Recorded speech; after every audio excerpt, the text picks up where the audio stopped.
¿Listo? Dale. Ahí ya comparto pantalla y ya empiezo.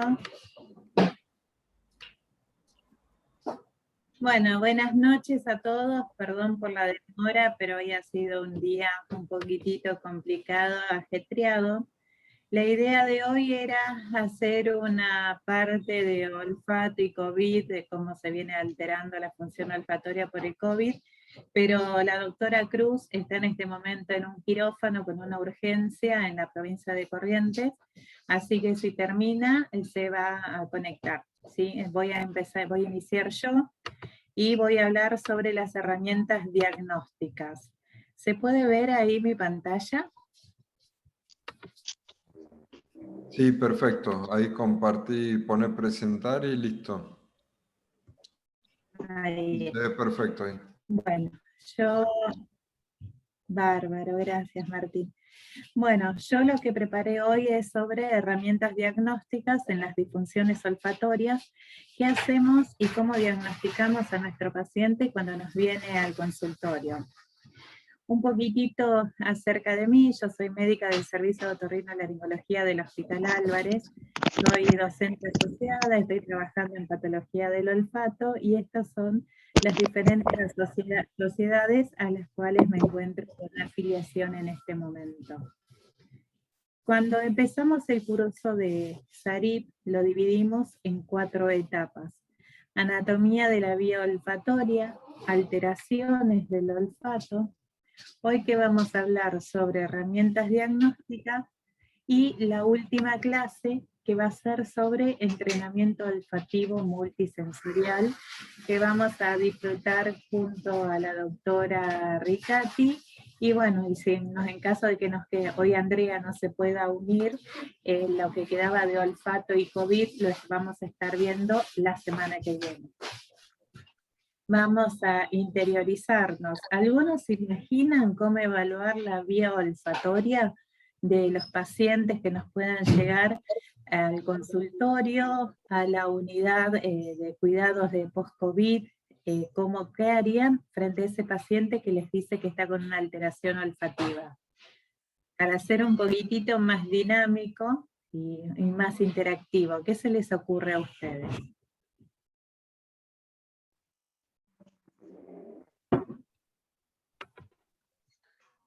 Bueno, continúo. ¿Algún voluntario? Ay.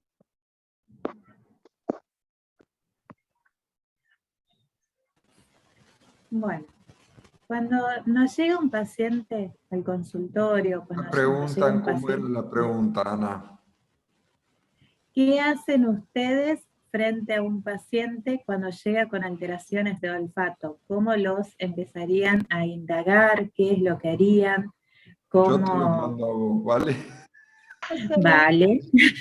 Nosotros en primera instancia, bueno, primero le preguntamos cuánto tiempo lleva con esta pérdida de olfato, si fue brusca, si no fue brusca, si tiene alguna enfermedad concomitante, si toma medicación, cuál es de qué trabaja, ¿no? Si está expuesto a alguna cosa, ¿no?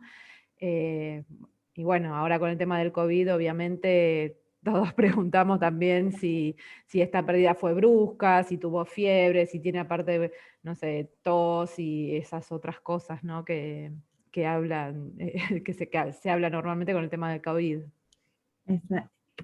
Exacto. Hacerlo leer, me contestó alguien por ahí en el chat. Bueno, lo primero que hacemos, como bien dijo Analía, es hacer una historia clínica detallada y como bien dijo Martín, me lo envían y yo los veo o los vemos cualquiera de los otorrinos que estamos dentro de la red de olfato. Hacer la historia clínica detallada del paciente, un examen físico otorrinolaringológico, y ahí determinar lo que pedimos de diagnóstico por imágenes, hacer la exploración del olfato y el tratamiento.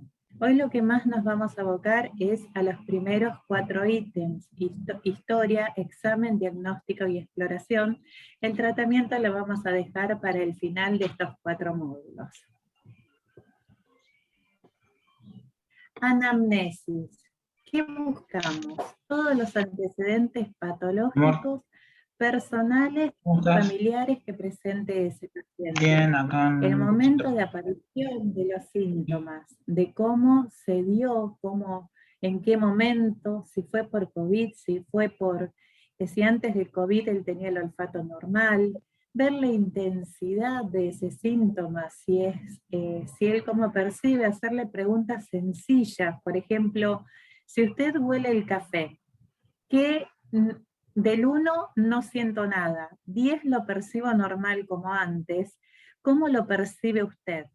Sintomatología asociada, si eso le ocasiona, por ejemplo, alteraciones en la parte nutricional, si aumentó de peso, si disminuyó de peso, si la forma de presentación fue aguda o fue gradual. Eso también para ir haciendo diferente, como vimos hasta ahora en clasificaciones del olfato que muchas veces remarcamos, hay presentaciones que son bruscas y formas de presentaciones que son graduales.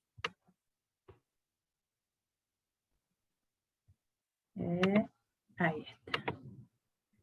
Entonces, por ejemplo, tenemos un paciente que tiene un accidente o que presenta un traumatismo de cráneo en la región frontal, o que muchas veces la cinemática de caída es que caen de espaldas por ahí de su propia altura y pegan la región occipital, y también hay un golpe y contragolpe.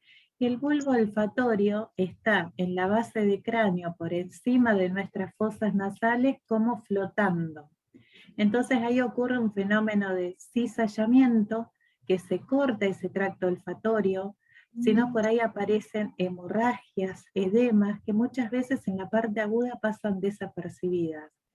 Y eso siempre, ante un paciente que tenga un traumatismo de cráneo bastante importante, hay que preguntarle, ¿cómo huele? ¿Huele bien? ¿Percibe los olores? O a la semana del traumatismo se puede manifestar porque empieza a aparecer edema, y ahí aparece la alteración y la distorsión olfatoria. Esto generalmente, junto con las causas virales, van a ser los que nos van a dar esa pérdida de olfato de forma súbita. Siempre que tenemos un paciente que nos dice que perdió súbitamente el olfato, tenemos que pensar en dos entidades, o en un traumatismo de cráneo o en una infección viral. Y a diferencia de aquellos pacientes, por ejemplo, en las rinitis alérgicas, las rinosinusitis crónicas, como los pólipos nasales, ahí ya tenemos que ver la gradualidad de la instauración de este síntoma, de esta pérdida de olfato. Es todo lento y progresivo, es como que el paciente de a poquito lo va perdiendo y un día se da cuenta de que ya no siente más los olores, que tiene también acompañados síntomas de insuficiencia ventilatoria nasal, rinorrea, mucosidad, ¿sí? Entonces todo eso es lo que nos vamos a pensar en que puede ser algo de causa alérgica, y si no también hay algunos tumores que pueden ocasionar también esta pérdida gradual de la función olfatoria. También dentro de la anamnesis tenemos que ver y consultar sobre exposiciones ocupacionales, alguna sustancia química, alguna sustancia tóxica. Por ejemplo, yo tengo un paciente que vi esta semana, acá en el consultorio, que él un día fue a cargar nafta hace 5 años y se le rompió la bomba, el filtro, algo de la nafta adentro del auto, y empezó a emanar un olor a nafta que lo tuvo durante 30 días. Él tenía que seguir andando en el auto, no podía mandarlo a limpiar, y luego de que pasó un periodo de tiempo empezó a perder el olfato. Consultó con diversos especialistas, él no comentó que había estado en esa exposición de ese vapor que emite ese tóxico, que emite el olor a nafta, y bueno, le mandé a hacer la resonancia magnética, y cuando me la traiga, bueno, ahí después les cuento cómo continuamos. pero eso puede ser tranquilamente su pérdida de olfato, porque coincide que desde esa exposición que él tuvo continua y reiterada varias horas al día dentro del habitáculo cerrado, porque encima era invierno, no podía tener las ventanillas abiertas, se asoció su pérdida de olfato. El tema del cigarrillo. El cigarrillo, hay estudios que dicen que sí, que altera el olfato. Y hay estudios que dicen que no altera. Ahora, cuando hemos tenido pacientes con alteraciones de olfato por COVID, preguntamos por el tema del cigarrillo y casi todos los pacientes que fumaban no son los que mayor representan, los que perdieron su mayoría el olfato, sino que es más o menos igual. Y también el consumo de fármacos o ciertas drogas. Por ejemplo, los fármacos que pueden alterar el olfato los encuentran en esta plantillita.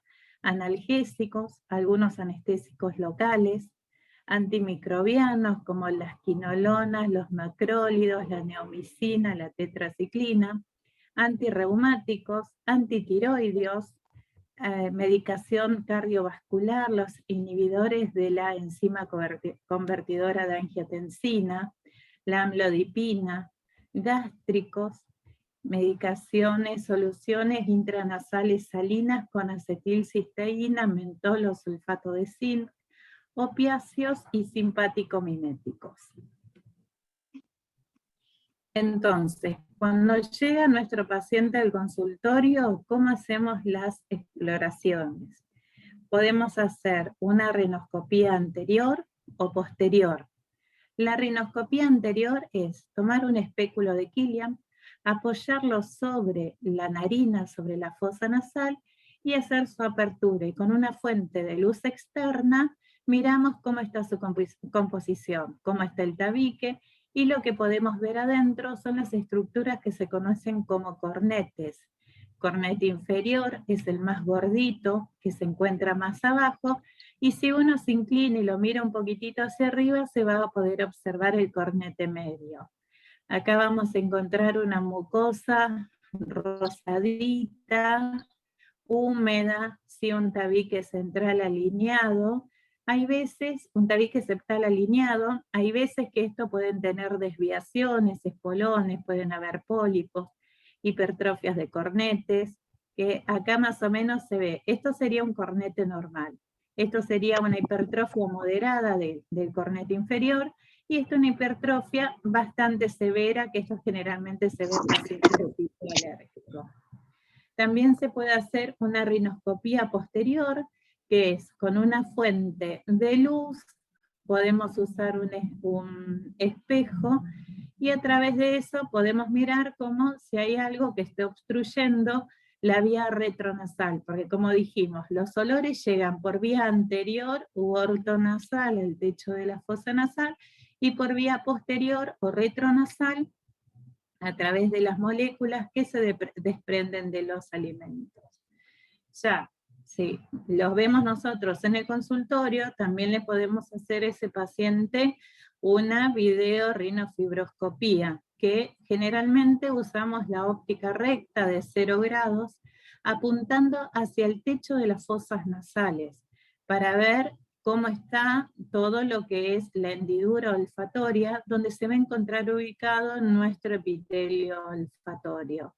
No es que vamos hacia atrás, hacia el cabo, hacia la rinofaringe, sino que nos dirigimos para mirar el techo de las fosas nasales. También otro elemento que utilizamos puede ser flexible, perdón, también es un endoscopio flexible que ingresa por las fosas nasales, y que generalmente con esto nosotros lo usamos y nos vamos a ver para ver la parte posterior, el cabum, y nos vamos hacia la laringe para ver la movilidad de las cuerdas vocales. Acá, en vez de hacer esto de irnos siempre por el piso, el meato inferior, hacia el cabum y la hipofaringe, nos tenemos que ir hacia el techo de las fosas nasales para ver la mucosa del neuroepitelio olfatorio que se encuentra ubicada en la hendidura olfatoria. Para aquellos médicos que por ahí no tienen acceso para hacer una rinoscopía, o una videofibrolaringoscopía, se pueden, si tienen un espéculo, pueden ingresar con el espéculo y ahí pueden tener también información muy importante para mirar dentro de las fosas nasales, como para tener un panorama y descartar pólipos, descartar alteraciones estructurales, ¿sí?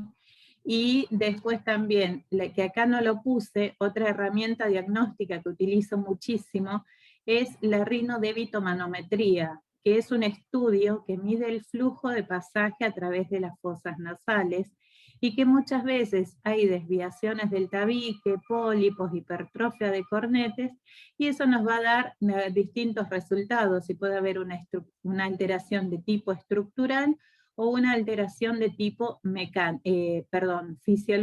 funcional, o si pueden ser por ahí mixtas, que pueden ser mecánicas, como es la desviación del tabique y la hipertrofia de cornetes. Entonces, eso es importante porque el aire que pasa por la hendidura olfatoria, por el meato superior, es el 10% del aire que inspiramos por nuestras fosas nasales. Entonces, si tenemos alguna alteración estructural, ese 10% va a estar muy disminuido y va a tener una mala calidad olfatoria, que ahí entramos dentro de las pérdidas olfatorias de tipo conductivo. No sé si hasta acá me entienden, si voy alguna pregunta.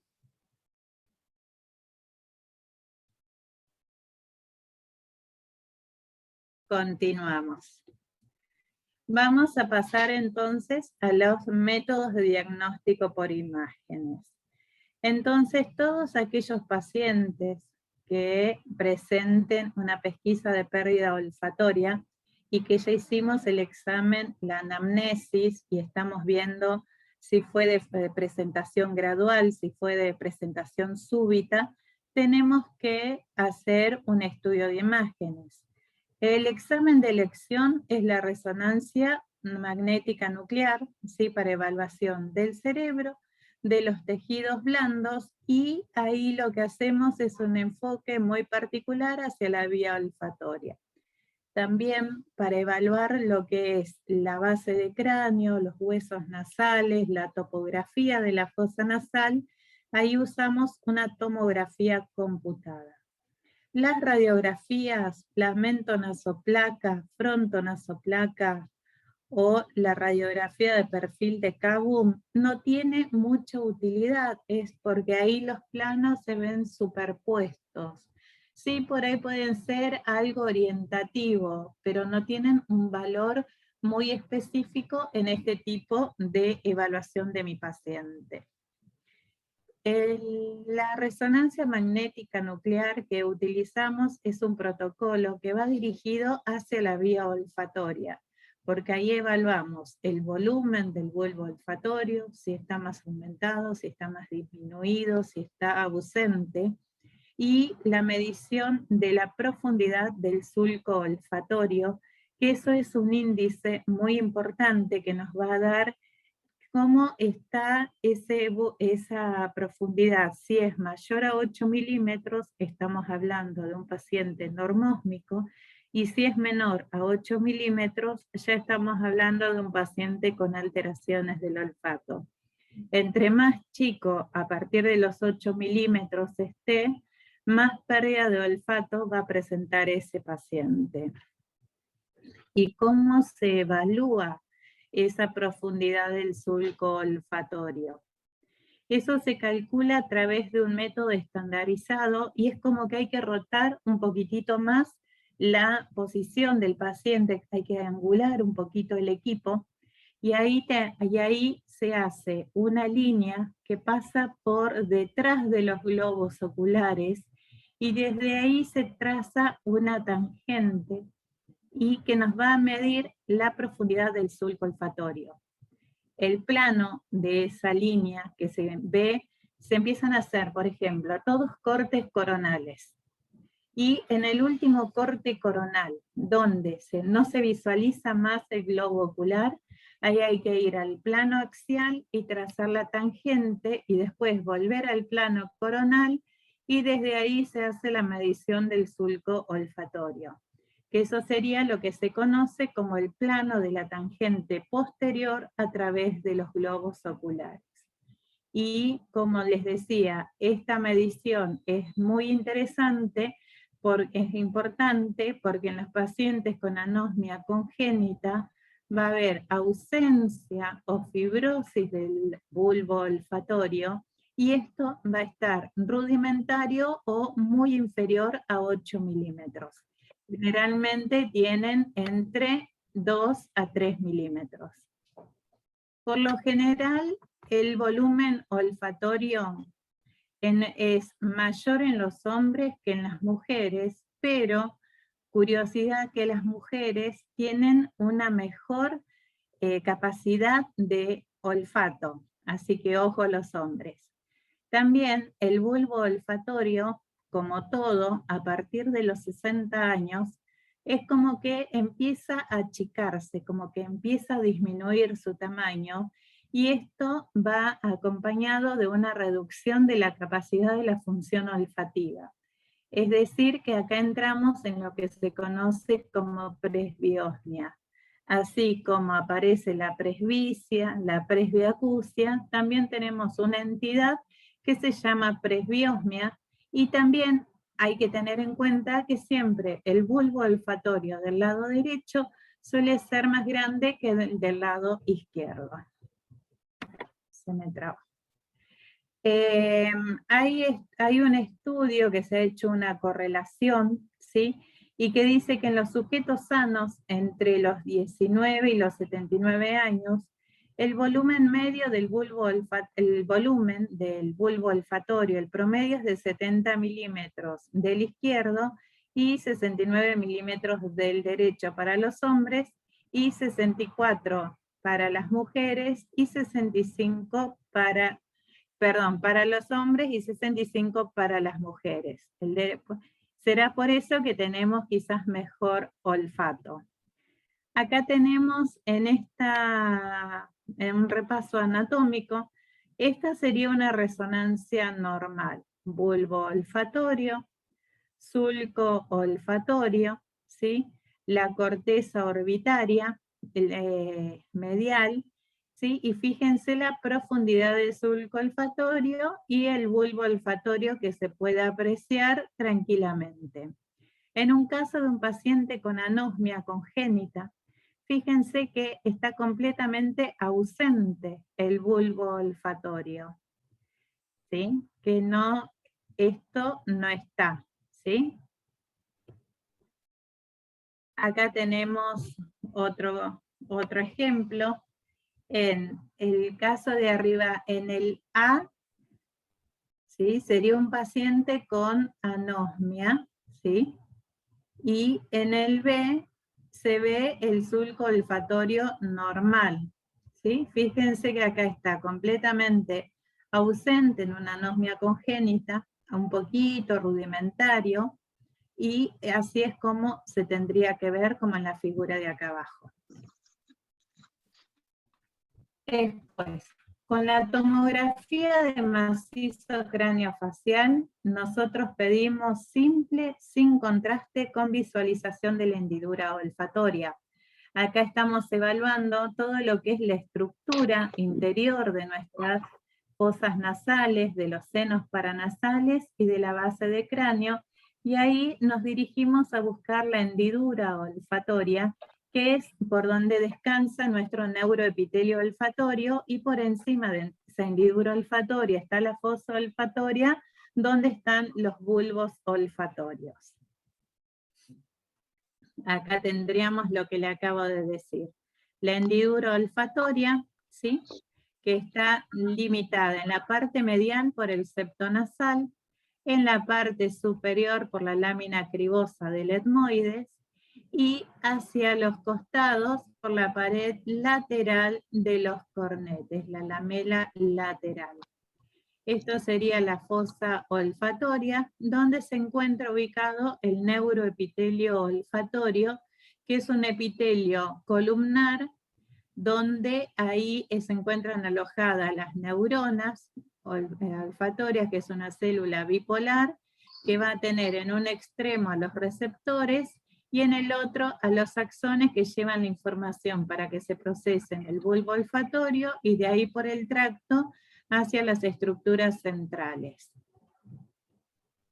Acá tenemos una imagen tomográfica de lo que le venía diciendo, de la hendidura olfatoria, de la lamela del septo nasal, que es la lámina perpendicular del etmoides, ¿sí? La lamela lateral, ¿sí? Que pertenece al cornete superior.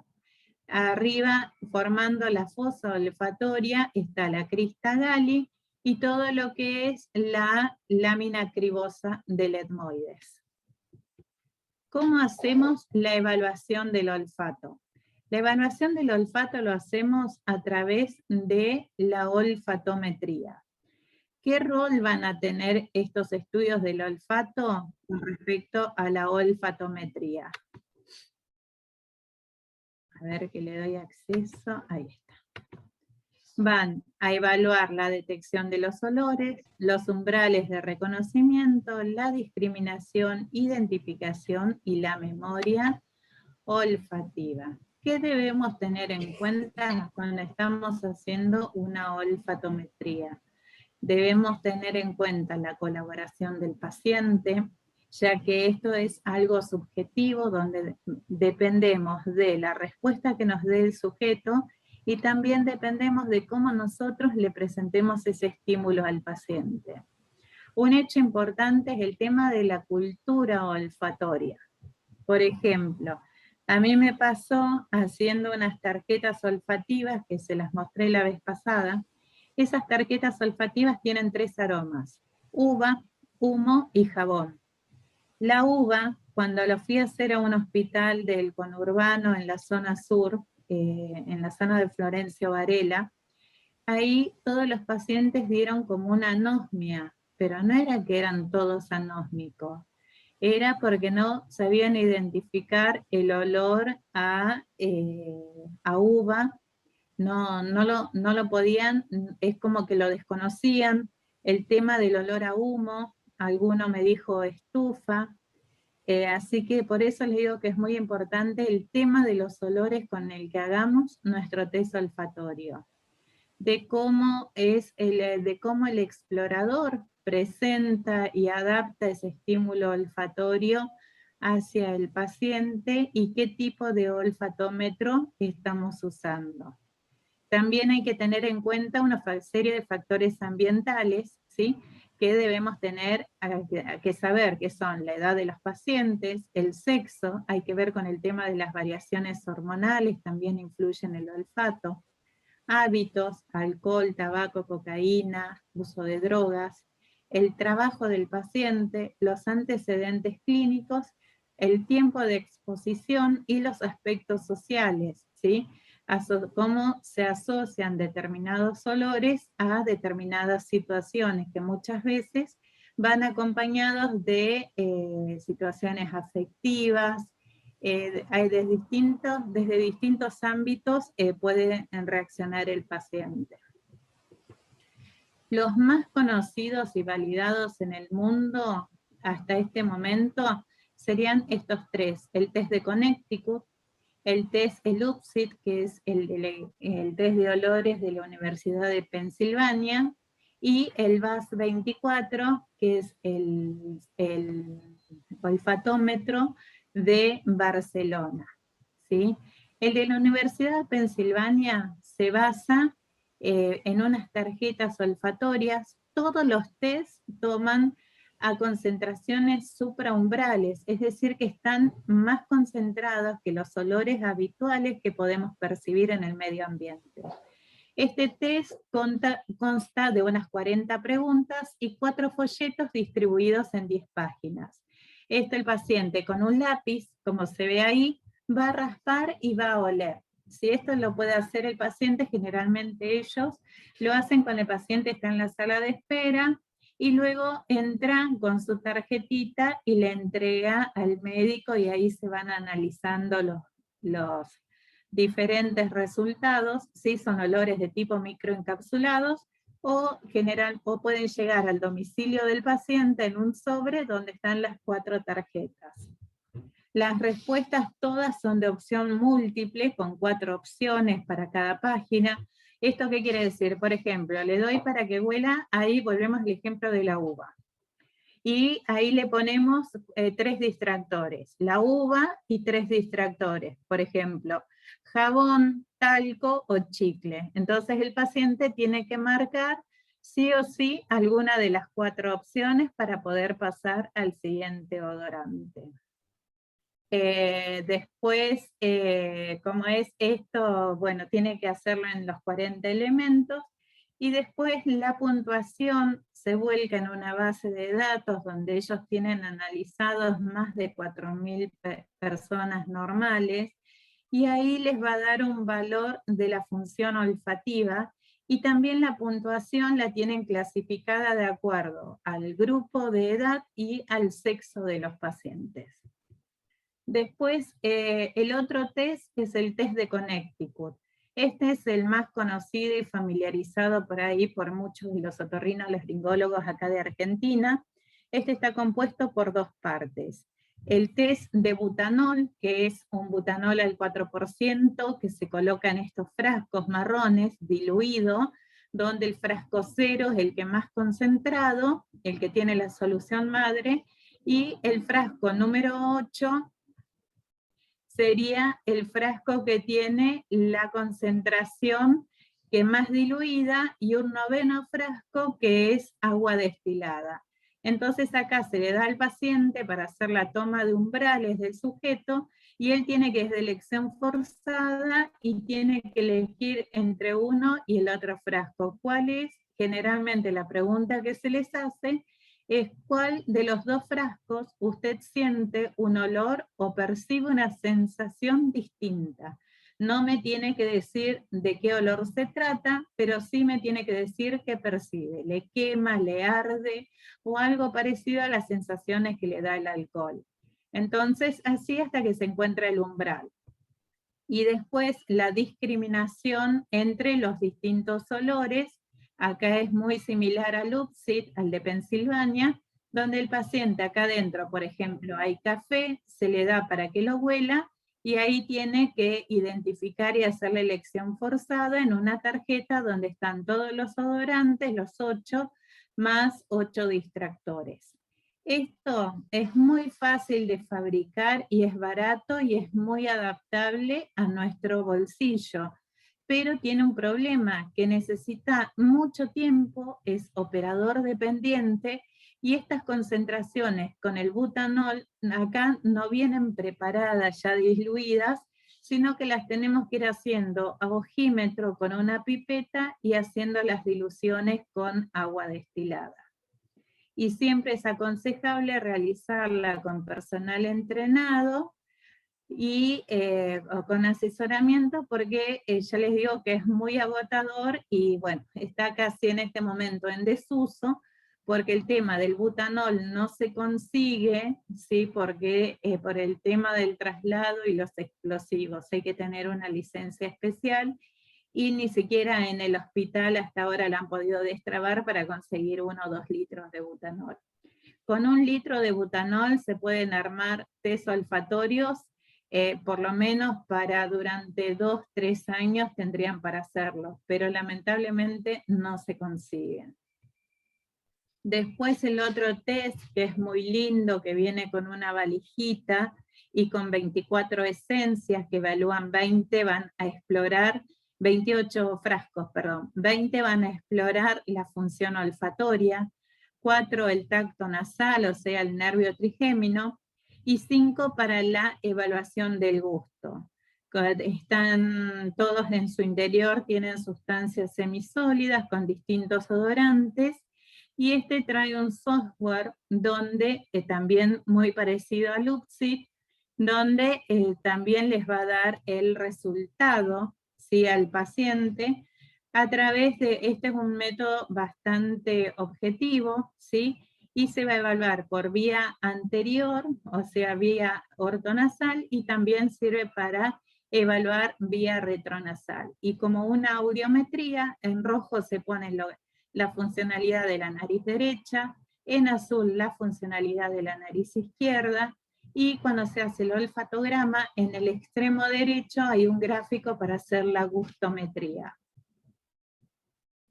Así que bueno, acá este es el test olfativo nuestro, que ahí tienen un código QR, si tienen celulares lo pueden escanear en este momento, ¿sí? Si no, después yo se lo paso a Martín para que se los pase, que ese es el test olfativo que estamos utilizando nosotros, que más o menos hemos tomado de todos estos test que les mostré, tomamos distintas preguntas y fuimos elaborando un test a la criolla. Así que bueno, espero que me hayan entendido, que no se hayan aburrido, y soy todo oídas para escuchar las preguntas.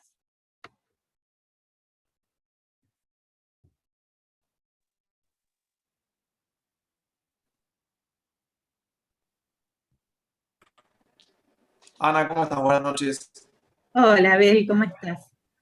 Yo tengo una pregunta que también, digamos, tiene que ver con algo coloquial, digamos. O sea, ¿qué hay de cierto con la saturación, digamos, del olfato? Cuando uno siente, digamos, sucesivas veces diferentes aromas, digamos. ¿Puede discriminar? ¿Es real o no?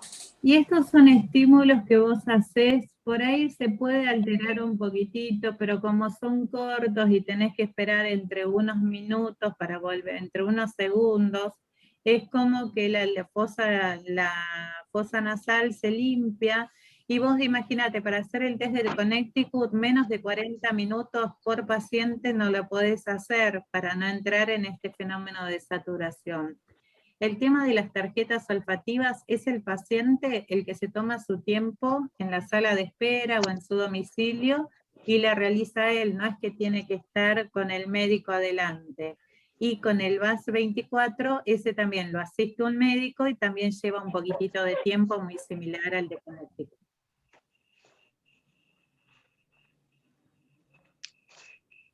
Hola Ana, ¿cómo andás? ¿Todo bien? Hola, María. Te hago una consulta. Yo soy fonoaudióloga y lo traslado a la parte más de, por ejemplo, se me ocurre de audiología, cuando nosotros le hacemos un estudio auditivo a un paciente, obviamente usamos la T, que eso es algo totalmente subjetivo porque la respuesta, digamos, puede ser muy variable y, bueno, como ya te digo, es subjetivo. Y tenemos, ya sabes, el potencial, por ejemplo, como para hacer una prueba más del tipo objetiva, las autoemisiones que no dependen de la respuesta del paciente, el impedenciómetro y demás. ¿Existe algún tipo de aparato, algún tipo de prueba de test que a vos te permita objetivar la respuesta real? Porque la verdad que es algo perceptual, como una audiometría, digamos. El paciente te puede responder según lo que le parece, digamos. Hasta ahora todos tienen exactamente, son operador dependientes, son de respuestas subjetivas, y por ahí al estar digitalizado se puede obtener como una respuesta un poquitito más objetiva, y también hay algunos que evalúan con concentraciones supraumbral y normal en diferentes concentraciones, algunos odorantes, y por ahí eso te puede dar un poquitito una orientación, pero todos son muy subjetivos.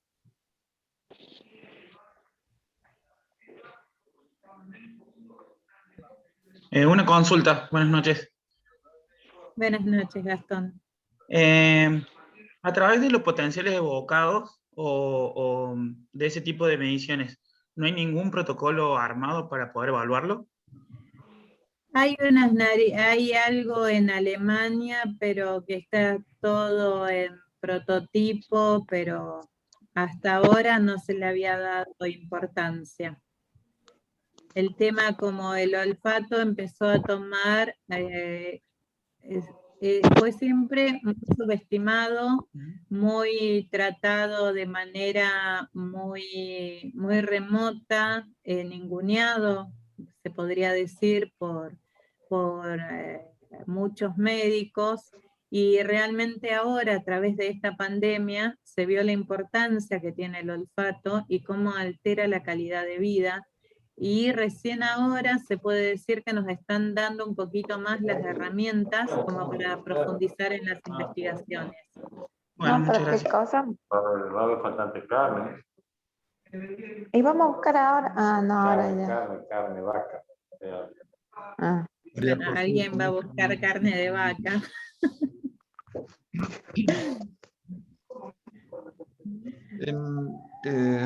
En el tratamiento, sé que vas a hablar la próxima semana, pero ya me lo habías anticipado, los tratás con corticoide. Muchos de estos El pacientes tema, que llegan a la sí. evaluación tardía, ¿sí? No es que te llegan en el momento agudo, subagudo, sino que llegan a la consulta después de 6 meses. ¿Sigue siendo efectivo el corticoide en ese momento? Mira, cuando los pacientes me consultan, por lo menos en mi caso, lo manejo así de esta manera. Después creo que está Mariana y Marcela, que también son médicos otorrinos de la red de olfato, y también veré qué opinan ellos. Si es dentro de las primeras 4 semanas, sí lo estoy usando el corticoide. Después de las 4 semanas, generalmente utilizo algún antioxidante o algún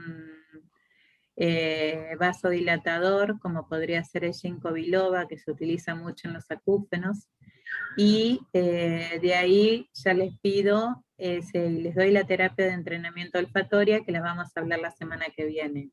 Si el paciente mejoró, continuamos con el entrenamiento olfatorio. Si ese paciente no mejoró, ahí pido la resonancia. Y en la resonancia me ha pasado que vienen pacientes que ya han pasado más de 3, 4, 5, 6 meses de que perdieron el olfato y se observan áreas dentro de lo que es la vía olfatoria, el bulbo olfatorio, el tracto olfatorio con edema. Entonces ahí sí utilizo el corticoide sistémico. Y después de que di ese corticoide sistémico, los pacientes es como que empiezan a mejorar un poquitito en la función olfatoria. También se pueden utilizar en el primer tiempo corticoides nasales para disminuir la congestión y facilitar la permeabilidad en las fosas nasales, y que eso nos ayuda muchísimo en la recuperación en la función olfatoria en el entrenamiento. El otro día tu colega comentó del Vagovit A y que no me acuerdo si en España tenían un spray nasal con vitamina A. No recuerdo si me podés reaclarar por qué es bueno la vitamina A o en qué consiste en el tratamiento, en la recuperación. Bueno, la vitamina A, como sabemos, es un nutriente que ayuda a la regeneración de las fibras nerviosas. El tema de vitamina A en la forma de gotas nasales o de preparación intranasal, acá en la Argentina no existe. Acá hay una forma que creo que es el palmitato y se necesita otra presentación del retinol que es diferente al palmitato, cosa que acá en el país no hay. Y como es lo que viene es la vitamina A que está en el Pagovit en diferentes emulsiones, pero también tiene excipientes, entonces yo no la uso mucho por el tema de los excipientes porque por ahí genera irritabilidad en las células caliciformes. No sé, Marcela, si estás por ahí. ¿Y no tuvieron buenos resultados con la vitamina B?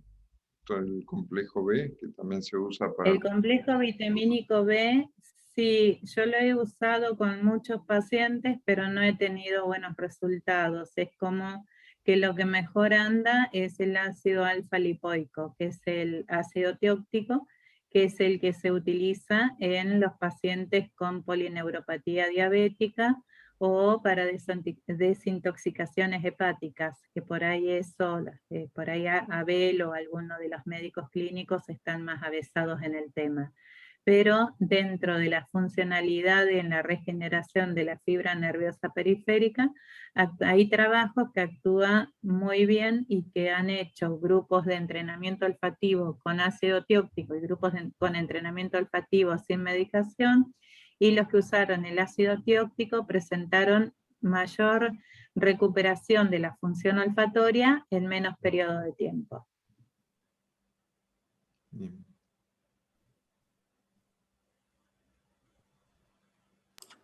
Con respecto al ácido tiértico, Ana, yo conozco trabajos, digamos, con buena evidencia, digamos, en diabetes, y algunos trabajos que se hicieron acá en Argentina con lepra, digamos, que tiene también un trastorno similar, pero después no sé, digamos, de las otras experiencias. Pero sí, en diabetes, digamos, se usa mucho y hay muchos laburos que muestran una evidencia sustentable. Gracias.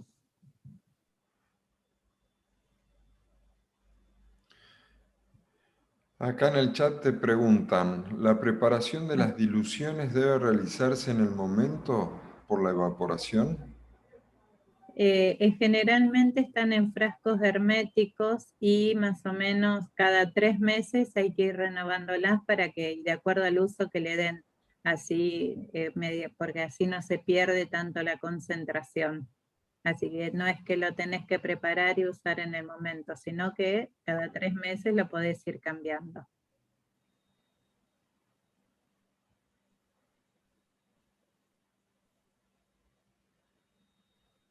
¿Alguien más tiene alguna pregunta?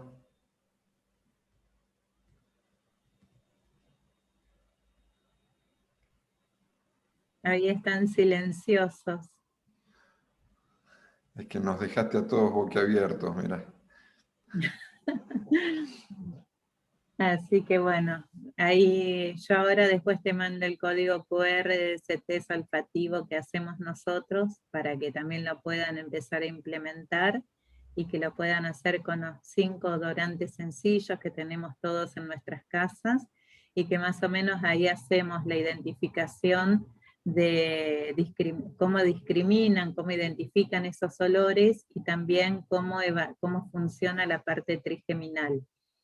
Pero lo que no hace, a diferencia de los otros, es la toma de umbrales, como es el butanol, porque no tenemos las diluciones. Pero por lo menos para ver si un paciente entre los 5 olores que ustedes le presentan identifican 1 o 2, ya saben que ese paciente está con una alteración de olfato bastante importante. Si le identifican los 5, ya se quedan tranquilos porque ese paciente saben de que está con una función olfatoria normal.